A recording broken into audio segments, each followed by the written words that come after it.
সমস্ত কিছু ছিনায় নিয়ে নেওয়া হয়। আল্লাহর কথা যে ফজরের নামাজ ছেড়া দিল, তার থেকে সব কিছু ছিনায়া নিয়ে নেওয়া হইল, তার জীবনে কিচ্ছু থাকবে না, আর নাইও। শুধু শো আছে, শো দেখানের। হাতির যেরকম দুইটা দাঁত দেখলে শো, ঠিক এরকম শো থাকবে, আর কিচ্ছু থাকবে না, শুধু দেখানের থাকবে। আজকে সবার জীবনে দেখানের আছে। ও স্পাস যেটারে কয়, মেকআপ যেটারে কয়, শুধু মেকআপ। মেকআপ করলে তো তৃতীয় লিঙ্গ প্রথম লিঙ্গকে হার মানায়, ঠিক না? বোঝেন কিছু? বোঝেন না মনে হয়, ঠিক না? মেকআপ করলে মাঝে মাঝে তৃতীয় লিঙ্গ প্রথম লিঙ্গকে হার মানায় ফেলে। নারী প্রথম লিঙ্গ, পুরুষ প্রথম লিঙ্গ, ওইটাকে হার মানায় ফেলে মেকআপ করলে। শো থাকবে। ফজরের নামাজ নাই, আসরের নামাজ নাই, অথচ ফজরের নামাজ আনছিলেনই এই জন্য যে ঘুমোতে উঠার সাথে সাথে তোমার কি বলে এটাকে, দামান কোছা, তোমার টুকরি ভরা দিন। ফজরের নামাজে কেউ যত্নবান না, যারা পড়ে ওরাও যত্নবান না।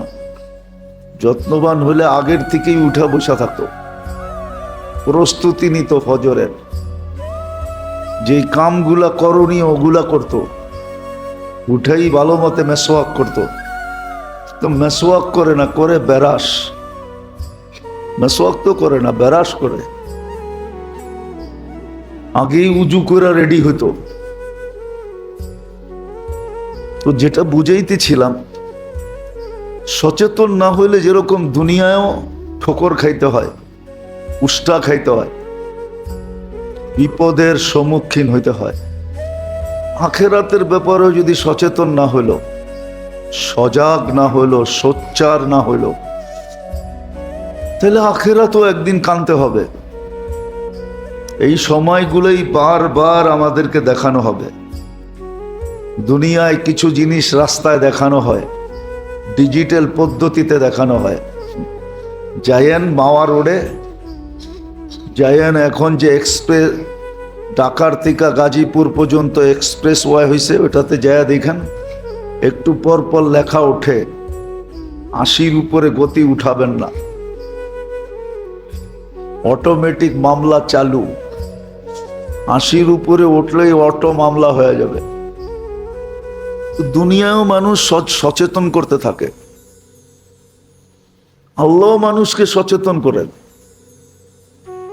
আর সচেতনরাই সুযোগকে কাজে লাগাইতে পারে, সচেতন না হলে সুযোগ কাজে লাগাইতে পারবে না। হ্যাঁ, তখনই চিৎকার দিবে, কোনো কাজ হবে না। ভাবলে বোঝা যায় যে ছোট একটা জীবনের বিনিময় চিরদিনের জান্নাত,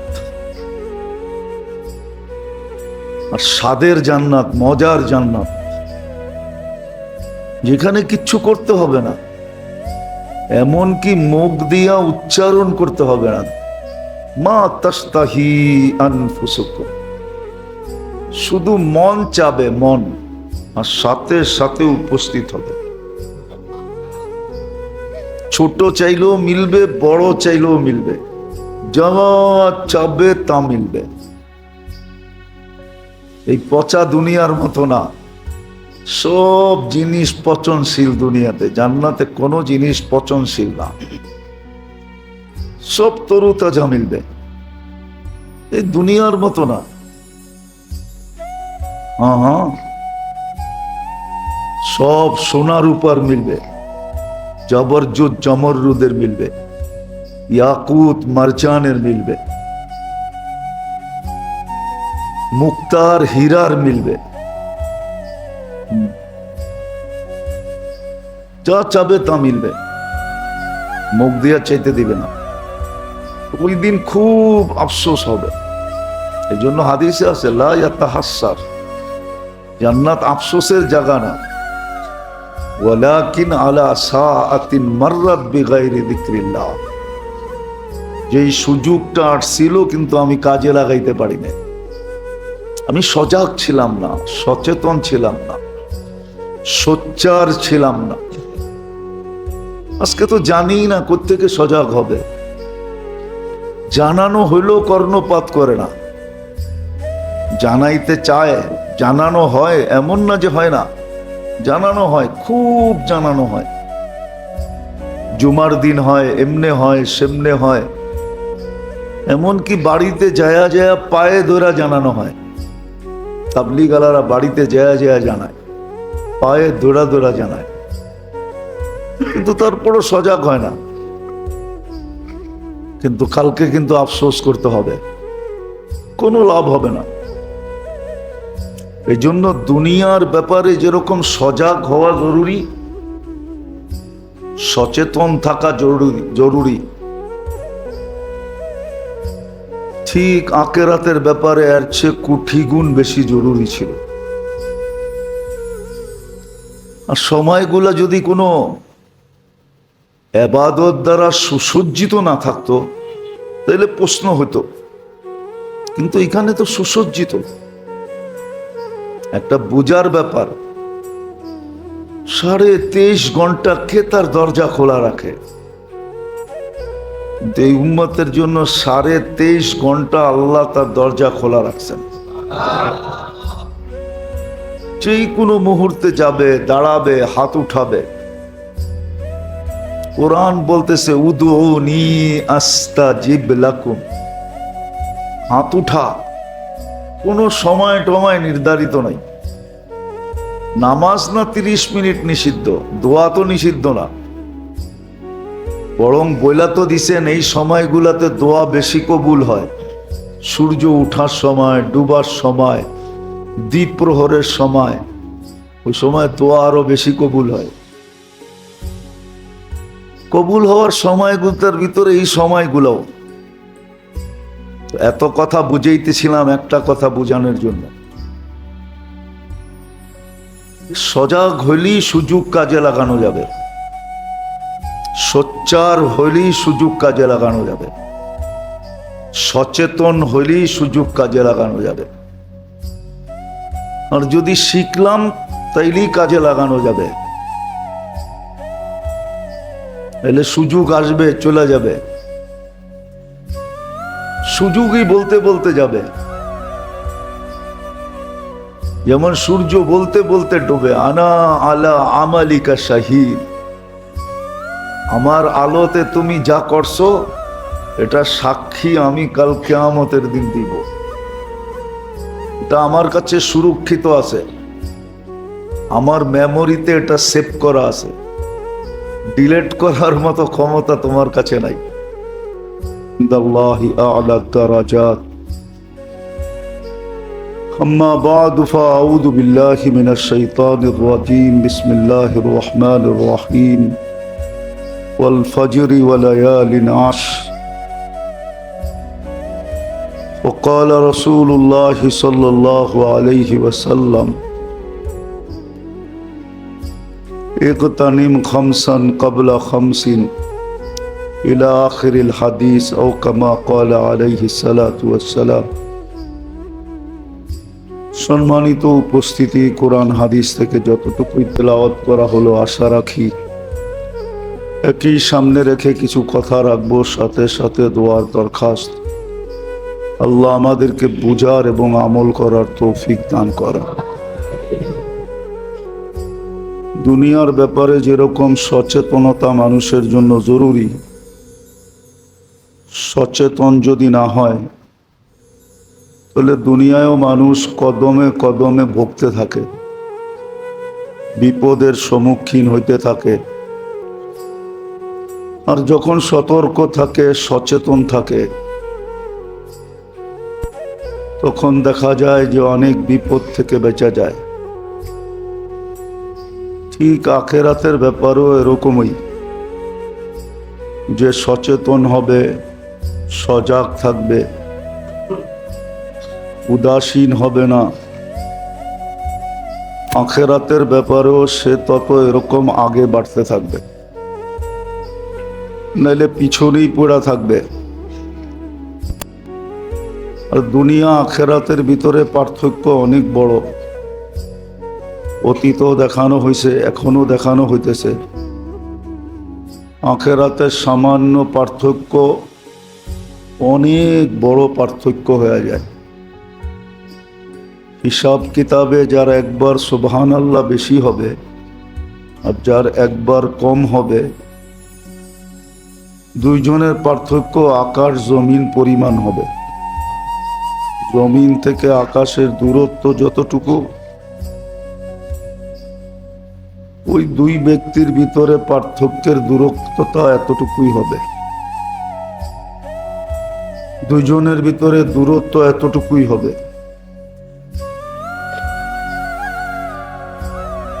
এই জন্য দুনিয়াতে যে সচেতন, সজাগ, বহুত বিপদ থেকে সে যেরকম বেঁচা যায় সচেতন হইলে, এই জন্য দুনিয়াতে প্রত্যেক দেশের ভিতরেই সিস্টেম আছে, মানুষকে সচেতন করার জন্য সংস্থাই আছে। সরকারি বেতনদারী সংস্থা আছে যারা মানুষকে সব সময় সচেতন করতে থাকে। রোগ ব্যাধি আসলেও সচেতন করে, চোর ডাকাত থেকেও সচেতন করে। এরকম সংস্থা দুনিয়াতে প্রত্যেক দেশে সরকারি বেতনদারী সংস্থা এক না একাধিক আছে। কিন্তু আখেরাতের ব্যাপারে সচেতন করা সংস্থা খুব কমই আছে। এই জন্য আল্লাহ বান্দাকে সচেতন করতে চান, সজাগ করতে চান। দুনিয়ার ক্ষতি আর কতটুকু ক্ষতি, সাময়িক ক্ষতি, এটার প্রভাব বেশি দূর পড়ে না। বরং আরেক দিকে দেখলে দেখা যায় দুনিয়ার সামান্যতম কষ্টের বিনিময় মোমেন মুসলমানকে দেওয়া হয়।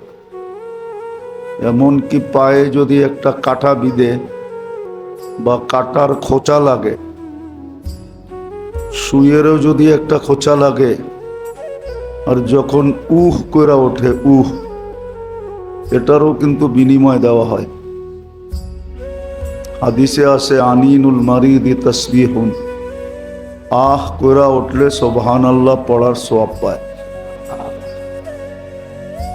আবার আল্লাহর রাসূল সুস্পষ্ট করছেন হাত্তা শাওকাতুল্লাতি ইউশাকু ফি, তোমাদের পায়ে যেই কাঁটা বিঁধে ওটার জন্য তোমাদেরকে সওয়াব দেওয়া হয়।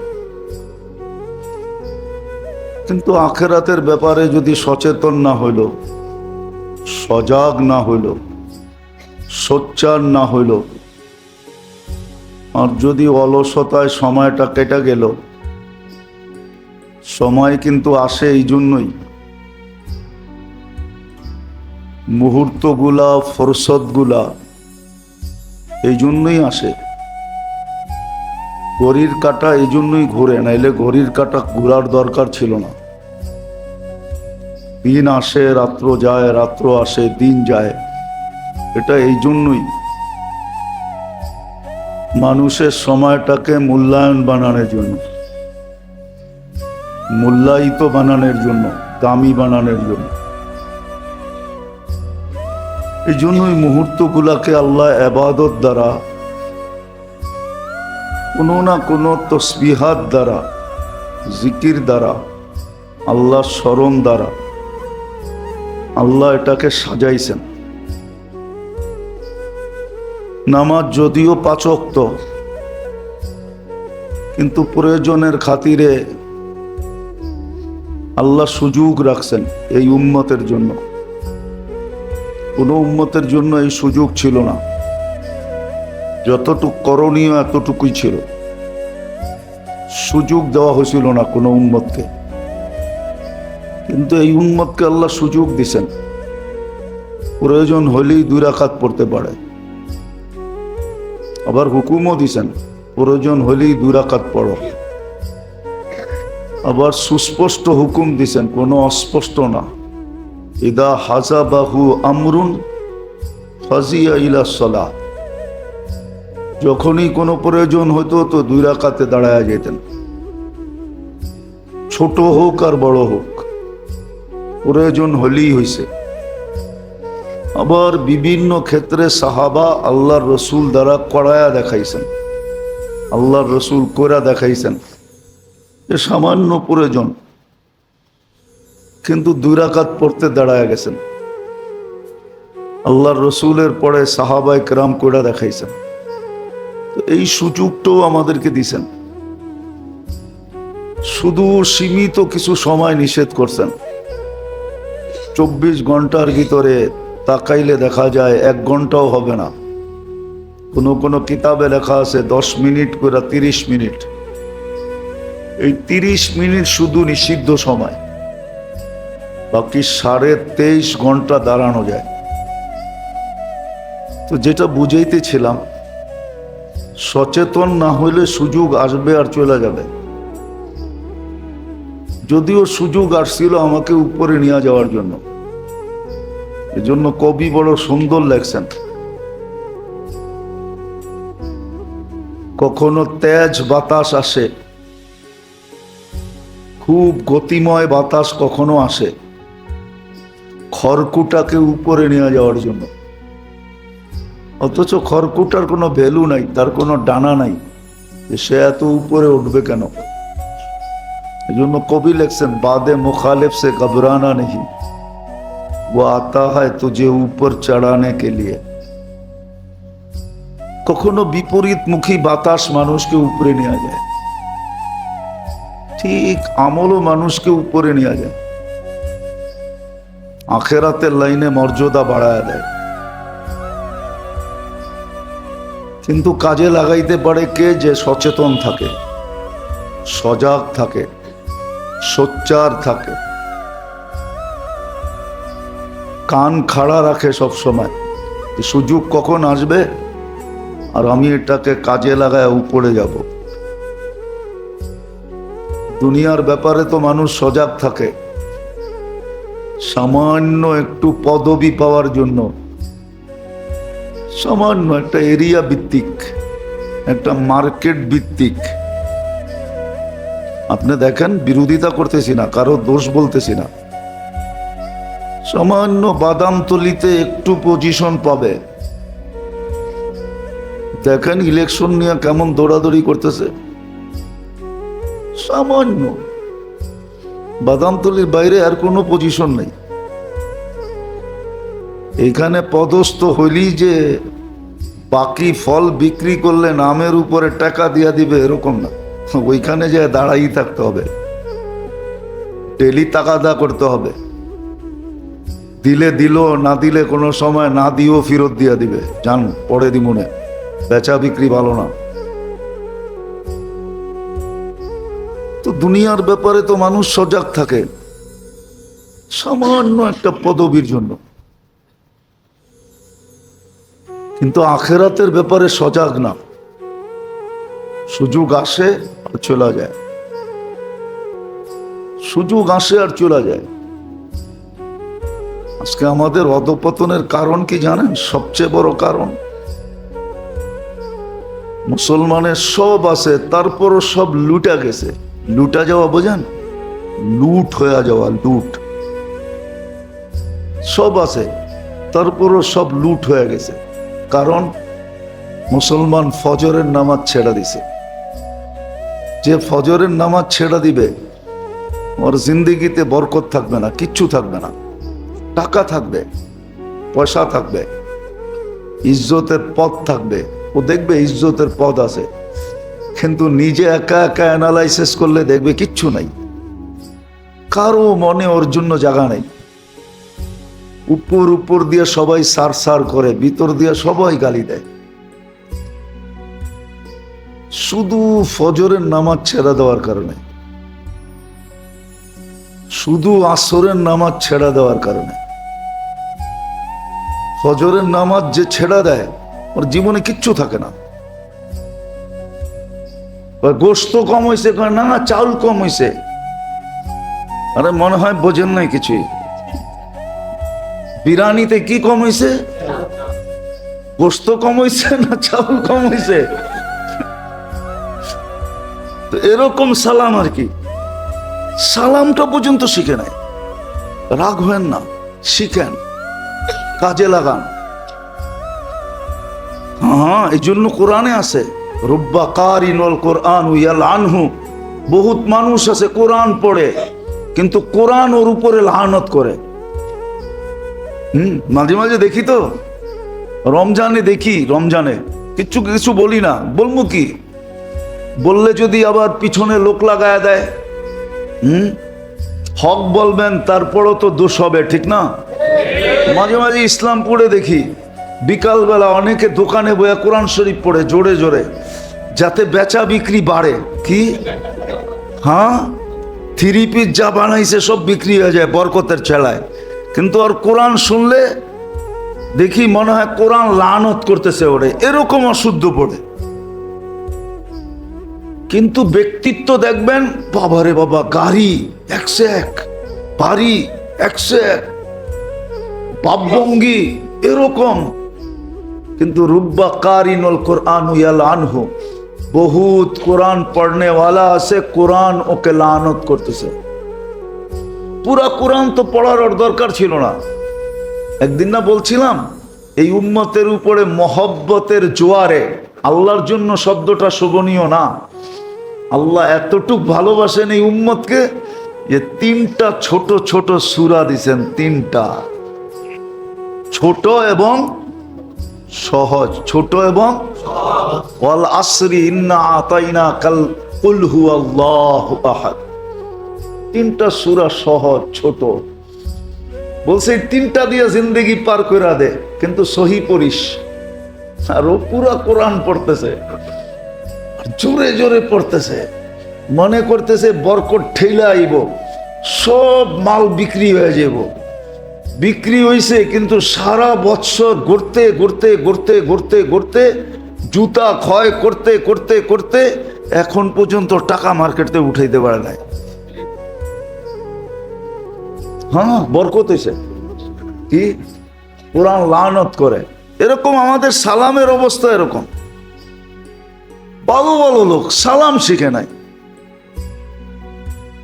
আমি আপনাদের বিরোধিতা করতেছি না, কথা মনে উঠলো এই জন্য বললাম, শিখেন, সুযোগটাকে কাজে লাগান, নিজেকে উপরে উঠান।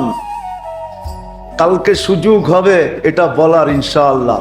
মা সালাকাকুম ফি সাকার, হায় হায় আপনি এখানে গেলেন কি কইরা, আমি এইখানে আসলাম কি কইরা। নিজেকে যখন জান্নাতে দেখবে তো নিজেরই বিশ্বাস হবে না, আমি এখানে আসলাম কি কইরা। আর আরেকজনকে যখন জাহান্নামে দেখবে তো বলবে উনি ওইখানে গেল কি কইরা, মা সালাকাকুম ফি সাকার। তখন জবাব আসবে লাম নাকু মিনাল মুসাল্লিন ওয়া লাম নাকু নুতঈমুল মিসকিন। কারণ দুইটাই বলবে, আর বেশি বলবে না। আসেন, আল্লাহ আমাদেরকে বুঝার তৌফিক দেন। মুহররম মাস যত বেশি রোজা রাখতে পারি, কমসে কম 2টা রাখা চাই, 9, 10 অথবা 10, 11। সবচেয়ে বেশি তওবা ইস্তেগফার করা চাই, সবচেয়ে বেশি দোয়া করা চাই, সবচেয়ে বেশি দান খয়রাত করা চাই। এই মাসে আমল পেশ হবে আল্লাহর কাছে, এই জন্য খুব দান খয়রাত করা চাই। বাকি রসম রেওয়াজ যা করতেছিলাম, যা বা করতেছি, এগুলো সব ছেড়ে দেওয়া চাই। এগুলোর কোনো অস্তিত্ব নেই, অস্তিত্ব এতটুকুই আছে। হোসাইন খুশি হবে যদি নানার তরিকার উপরে উঠলাম, নাইলে 3 বদদুয়া হোসাইনের আমাদের গাঢ় চেপা বসবে। হোসাইন রাদিয়াল্লাহু তাআলা আনহু 3টা বদদুয়া দিছেন, আল্লাহ আমার নানার চোখের শীতলতা থেকে এদেরকে বঞ্চিত করে দিয়েন। আমার নানার চোখের শীতলতা হলো নামাজ, আজকে উম্মত নামাজের থেকে বঞ্চিত। দ্বিতীয়, আয় আল্লাহ কোরআন থেকে এদেরকে বঞ্চিত করে দিয়েন। এই জন্য 90% মুসলমান কোরআন পড়তে জানে না, 95% বললেও ভুল হবে না, কোরআন পড়তে জানে না। আর তৃতীয়টা কিয়ামতের মাঠে দেখা যাবে। হ্যাঁ, আমার নানার হাউজে কাউসার থেকে এদেরকে বঞ্চিত করে দিয়ে কেননা হাউজে কাউসারের এক ফোঁটাও যার মুখে যাবে ওই শরীর জান্নাতি জান্নাতি জান্নাতি জান্নাতি। ওই শরীরকে জাহান্নাম ধারণ করার ক্ষমতা রাখে না। হাউজে কাউসারের ভিতরে এরকম ক্রিয়া আছে। মোমেনের নূরই ধারণ করার ক্ষমতা রাখে না, হাউজে কাউসার কোত্থেকে ধারণ করবে? বলছে ওইটার থেকে বঞ্চিত করে দিয়েন।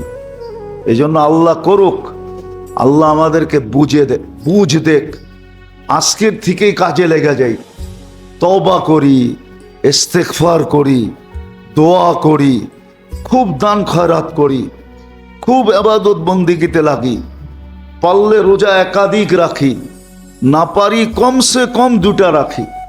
আল্লাহ আমাদেরকে আমল করার তৌফিক দান করেন। ওমা আলাইনা ইল্লাল বালাগ।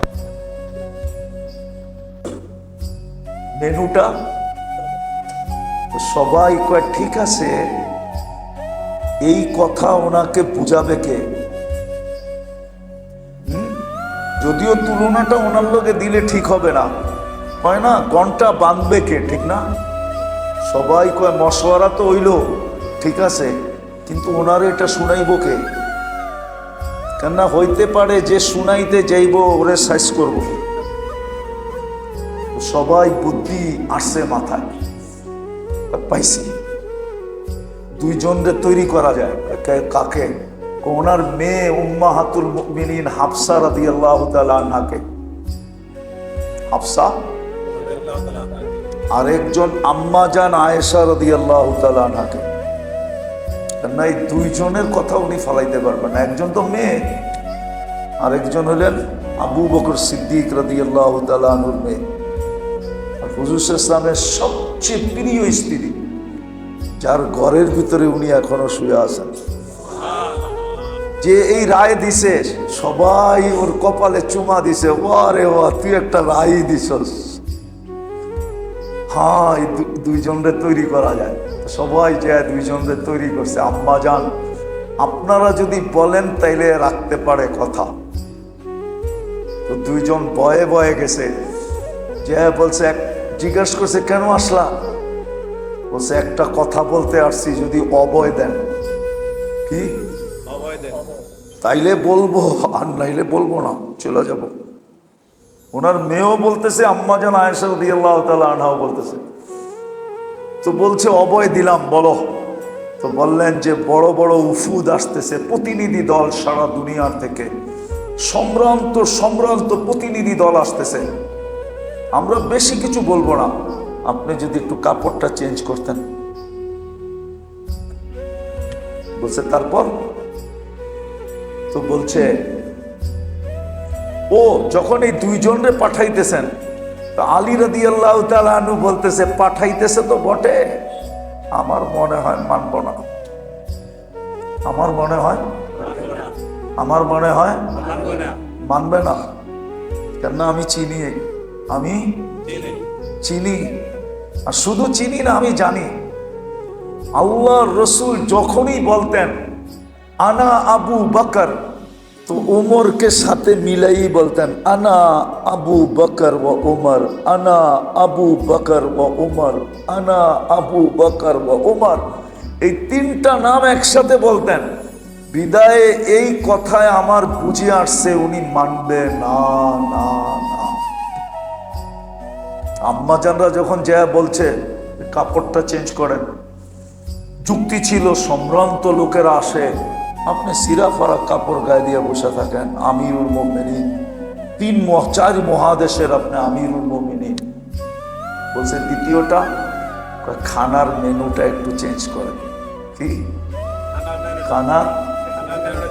খানার মেনুটা একটু চেঞ্জ করেন।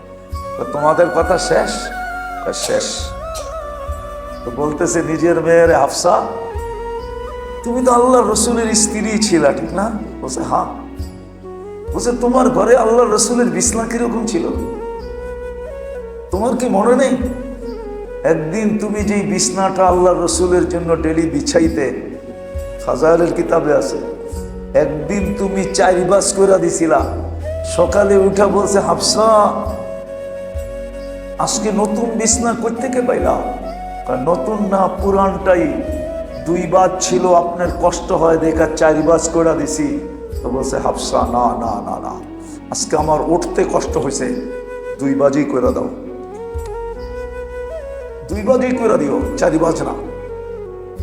বলছে মনে আছে তোমার? বলছে বিলকুল মনে আছে। এরকম 2, 4, 5টা কাহিনী শুনাইছেন যেটা মেয়ের সাথে আল্লাহ রসুলের ঘটছে। তারপরে ধরছে আম্মা জান আয়েশা রাদিয়াল্লাহু তাআলা আনহাকে, আয়েশা তোমার মনে আছে? আমরা 3 জন সাথী ছিলাম, একজন আগে চলে গেছে, 2য় জনও ওনার সাথে মিলে গেছে, আমি 3য় রয়ে গেছি। আমি যদি ওনাদের রাস্তার থেকে সরে যাই, কাপড় যদি চেঞ্জ করে দেই, খানার মেনু যদি চেঞ্জ করে দেই, তাহলে আমি তো ওনাদের সাথে মিলতে পারবো না। আমি তো ওই 2 জনের সাথে মিলতে চাই। মেরে দোস্ত, বুঝার বিষয় তো যেটা বলতেছিলাম, আল্লাহ আমাদেরকে সুযোগ দিতেছেন।